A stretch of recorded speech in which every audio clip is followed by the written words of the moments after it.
When to prune oakleaf hydrangea. I usually prune my oakleaf hydrangea in late winter or early spring before new growth begins. This timing helps to maintain its shape and promote healthy growth throughout the growing season. I've found that pruning too late in the season can sometimes interfere with the plant's ability to produce flowers, so I prefer to do it early to avoid any issues. How to propagate oakleaf hydrangea. Propagating oakleaf hydrangea is something I've enjoyed experimenting with in my garden. I've had success using softwood cuttings taken in early summer. I make sure to select healthy stems, remove the lower leaves, and dip the cut ends in rooting hormone before planting them in a mixture of perlite and peat moss. Keeping the cuttings moist and providing them with indirect light helps them root successfully. How to prune oakleaf hydrangea. Pruning my oakleaf hydrangea is a task I approach with care to maintain its natural beauty. I start by removing any dead or damaged branches, then focus on shaping the plant by selectively cutting back longer stems to encourage fuller growth. I avoid heavy pruning, especially in the summer, to prevent cutting off next year's flower buds. It's all about finding a balance between maintaining its form and preserving its flowering potential. What to plant with oakleaf hydrangea?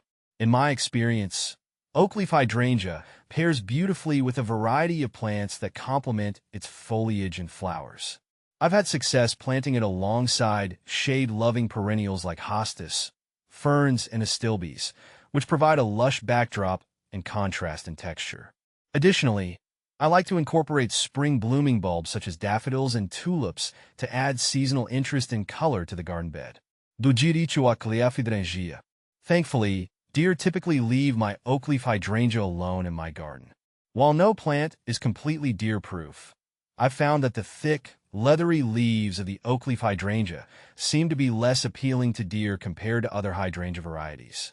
However, it's always a good idea to monitor for any signs of deer browsing and take precautions if necessary, especially if deer are known to frequent your area. When does oakleaf hydrangea bloom?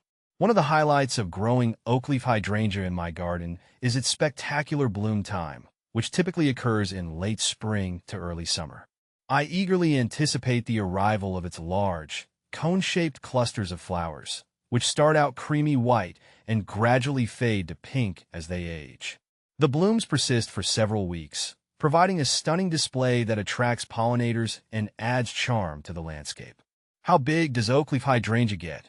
Oakleaf hydrangea is known for its impressive size, and in my garden, it has reached heights of around 6 to 8 feet tall, with a similar spread. Its broad, spreading habit creates a substantial presence in the landscape, making it well-suited as a focal point or anchor plant in a mixed border. I appreciate its generous size, as it adds structure and interest to my garden throughout the year. Where to buy oakleaf hydrangea? I've found oakleaf hydrangeas available at various local nurseries and garden centers in my area. Additionally, online retailers and specialty plant nurseries often offer a wide selection of cultivars, making it convenient to find the perfect oakleaf hydrangea for my garden. When purchasing, I prefer to buy from reputable sources that provide healthy, well-established plants to ensure success in my garden. Can oakleaf hydrangea take full sun? While oakleaf hydrangea prefers partial shade to full shade, it can tolerate some morning sun or dappled sunlight in the garden. In my experience, providing it with a few hours of morning sun and afternoon shade has resulted in healthy growth and abundant flowering. However, in hotter climates or areas with intense sunlight, I've found that providing afternoon shade helps prevent leaf scorch and promotes overall plant health. How to root oakleaf hydrangea. Rooting oakleaf hydrangea cuttings is a straightforward process that I've had success with in my garden. I start by selecting healthy stems with several leaf nodes and taking cuttings in early summer. After removing the lower leaves, I dip the cut ends in rooting hormone to encourage root development. Then, I plant the cuttings in a well-draining mixture of perlite and peat moss, keeping them consistently moist and providing indirect light until roots develop. With patience and care, these cuttings will soon establish themselves as new oakleaf hydrangea plants in my garden.